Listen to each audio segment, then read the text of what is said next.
नमस्ते दोस्तों। आज मैं आपके लिए एनाटॉमी और फिजियोलॉजी के सीक्रेट्स खोल रहा हूं। चाहे आप मेडिकल स्कूल में अभी शुरुआत कर रहे हो या क्विकली रिकैप चाहिए, बने रहिए क्योंकि यह वैल्यूएबल इनसाइट से भरा होगा। सबसे पहले आइए समझते हैं कि एनाटॉमी और फिजियोलॉजी असल में क्या है। एनाटॉमी को क्या और फिजियोलॉजी को कैसे समझो। एनाटॉमी शरीर की स्ट्रक्चर्स के बारे में है, छोटे सेल्स से लेकर जिन्हें देखने के लिए माइक्रोस्कोप की जरूरत होती है, बड़े स्ट्रक्चर्स तक जिन्हें आप आसानी से देख सकते हैं।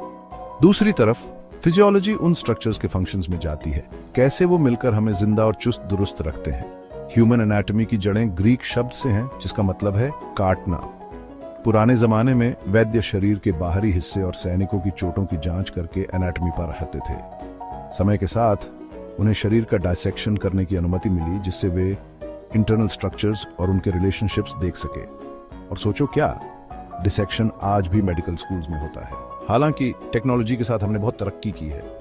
आज हमारे पास इमेजिंग टेक्निक्स हैं जैसे एक्स-रेज और एमआरआईज, जिनसे हम बिना एक भी कट लगाए जिंदा शरीर के अंदर देख सकते हैं। कमाल है ना। अब एनाटॉमी बस एक बड़ा टॉपिक नहीं है, यह स्पेशलाइजेशंस में बंटा हुआ है, जैसे ग्रोस एनाटॉमी और माइक्रोस्कोपिक एनाटॉमी। ग्रोस एनाटॉमी या मैक्रोस्कोपिक एनाटॉमी ब्रेन जैसी बड़ी चीजों के बारे में है। माइक्रोस्कोपिक एनाटॉमी दूसरी तरफ सेल्स और टिश्यूज जैसी चीजों पर जूम इन करती है। माइक्रोस्कोप्स में एडवांसमेंट्स की बदौलत अब हम सबसे छोटे स्ट्रक्चर्स भी देख सकते हैं। एनाटॉमी पढ़ने के दो मेन अप्रोचेस भी हैं, रीजनल और सिस्टेमिक। रीजनल एनाटॉमी शरीर के किसी पर्टिकुलर एरिया जैसे एब्डोमेन के सभी स्ट्रक्चर्स पर फोकस करती है।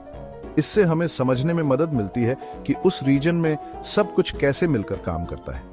सिस्टेमिक एनाटॉमी हालांकि बॉडी सिस्टम्स को होल के रूप में देखती है, जैसे मूवमेंट में शामिल सभी मसल्स का अध्ययन करना। चलिए अब फिजियोलॉजी की बात करते हैं। जहां एनाटॉमी स्ट्रक्चर के बारे में है, वहीं फिजियोलॉजी फंक्शन के बारे में है। यह इस बात का साइंटिफिक स्टडी है कि बॉडी स्ट्रक्चर्स कैसे काम करते हैं, केमिकल्स और सेल्स से लेकर पूरे सिस्टम्स तक। फिजियोलॉजी में एक बड़ा कॉन्सेप्ट है होम्योस्टेसिस, शरीर का स्टेडी इंटरनल कंडीशंस मेंटेन करने का तरीका। इसे अपने शरीर के इंटरनल थर्मोस्टैट की तरह इमेजिन करो, जो सब कुछ बैलेंस्ड रखता है।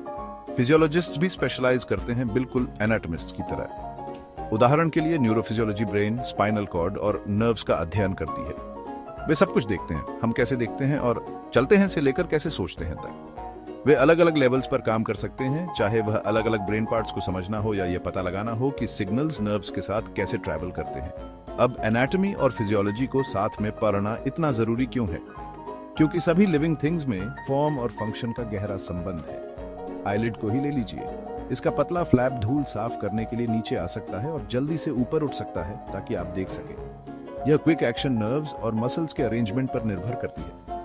मॉलिक्यूलर लेवल पर भी मॉलिक्यूल्स का स्पेसिफिक स्ट्रक्चर उनके फंक्शन के लिए जरूरी है। इसलिए जैसे जैसे आप अपनी पढ़ाई में आगे बढ़ाते हैं, हमेशा स्ट्रक्चर के फॉर्म को उसके फंक्शन से कनेक्ट करना याद रखें।